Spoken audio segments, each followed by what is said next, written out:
in Charles and I's case, we really never experienced integration in school. Integration came to us while we were in high school. Exactly. Yeah, when we started high school, it was segregated. It was segregated. Right. We graduated 400 and something children in '69, and all were black.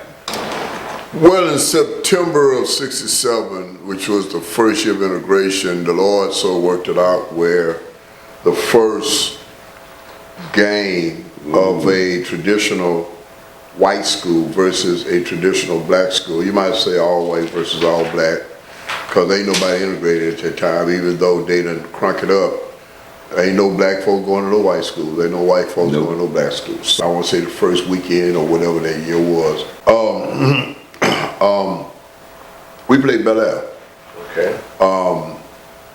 Wheatley was at that time. This is the first game of integration. Right. So this is the first integrated game of integration in the UIL.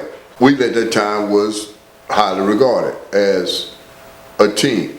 There were projections for that team to go deep into the playoffs. You can say ranked because back then I don't think they had rankings. It was just projections. Yeah, okay. You know, this is going to be a team to beat. You know, that kind of thing. You know, and so that's what I'm saying. That's how far back this goes.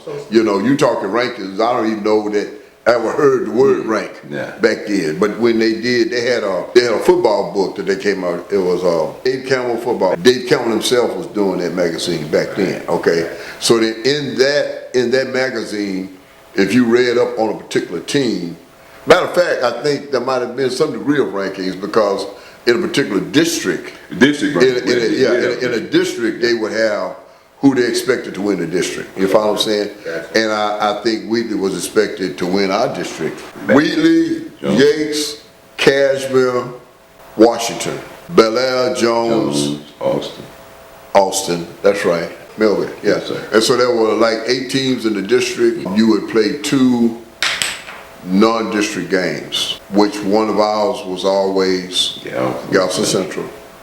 And sometimes Beaumont, Charleston Paul. Yeah, Charleston Paul, not Hebert. Beaumont Paul. Yeah. No, not Hebert. Hebert wasn't there. Well, you didn't want to play Hebert. They didn't want us to play. Yeah, that was your Washington deal. Exactly. They did the same thing. Exactly. They did the same thing. Yes, sir. With Hebert that they did with Elmo. Yes, sir. You follow what I'm saying? Exactly. They didn't want. They never let us drift in that area. You didn't want to play them. They didn't care if you played Carver or anybody else, but they weren't going. The coaching brains trust at Wheatley wouldn't drift toward Elmo. You can play with basketball, but they ain't gonna play with football. No football. And all the time I run against that boy. Those Elmo teams were stacked. They were as good as any for a school. But getting back to what you asked, that game was, and you probably had Wheatley and Bellaire, even though they were playing it early in the season, projected to win that district that year.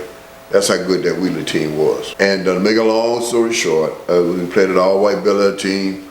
We lost that game 14-7. You had 2 significant players on that team that we can remember, and that was Pat Curry and Butch Camps. Right. Okay. Butch Camps was an all-world lineman. Pat Curry was their classic running back. poster child running back. You might want to say that was a fight for your life. There were some things going on that line I don't even want to discuss. What position did you play, Mr. Monette? I was a wide receiver. Hello, I'm Pastor Eric Wilson. I'm Pastor Charles Monette. Born and raised in 5th Ward. Born in St. Elizabeth Hospital, 5th Ward, Texas, Lowndes Avenue.